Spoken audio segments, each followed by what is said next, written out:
This is just like a piggyback off of that post that I just did like a couple of days ago about marriage and my theory about it in regards to in regards you know what? I'm just gonna say it. There's this freaking I don't even know what he is. I think he's like a guru slash influencer, Andrew Tate. Again, I don't usually like name specific names when I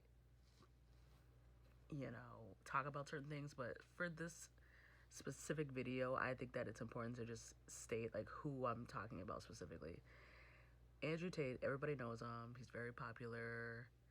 He says a lot of like outlandish, off the cuff things. Very entertaining person. The main person that is always talking about marriage is a scam and men are this, that, and the third. Don't bow to a woman; she bows to you. All that shit that he's always talking about.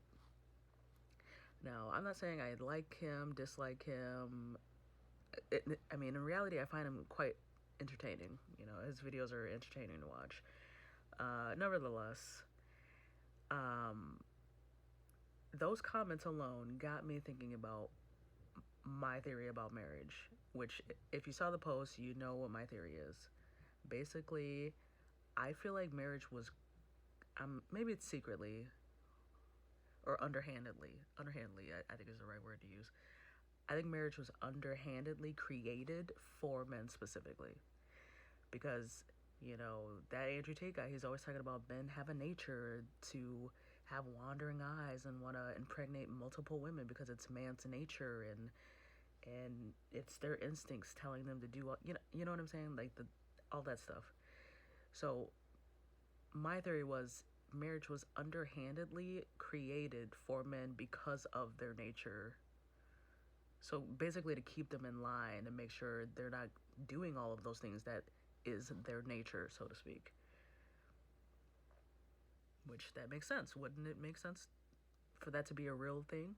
Because if your nature is to want to impregnate multiple women, even though you are married to one woman, or you're supposed to be, because marriage is a covenant and it's supposed to be between two people, not multiple people, unless you are, a part of one of those religions that makes it possible to be married to multiple people. But, outside of that, not to make this religious, marriage is supposed to be between two people only. So that's just my theory and my take on it. Like, marriage, I think, was created for men specifically because they have a nature to do all that wild shit and not be loyal and not have self-control. So to keep them in line, you have a choice. You can either lose half your shit in the divorce when your wife finds out that you're on some bullshit, or you can be loyal and have some self-control and have some discipline. I mean, the choice to me, it just seems very clear. Like, maybe you should just keep it wrapped up. Keep what you got going on at home. Put some sunglasses on. What the fuck?